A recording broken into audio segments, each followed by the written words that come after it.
Good morning, y'all. I got a little bit ahead of myself tearing this thing apart, but I got a new little project to work on.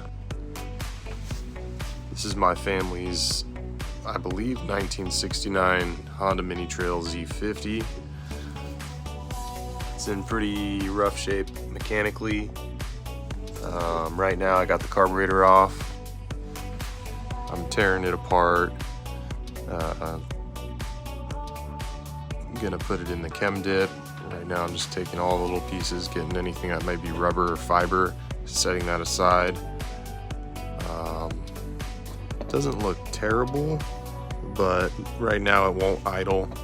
It's got some other issues that we'll hope to fix, and anyways, we'll be back in probably 24-48 hours after a quick little chem dip.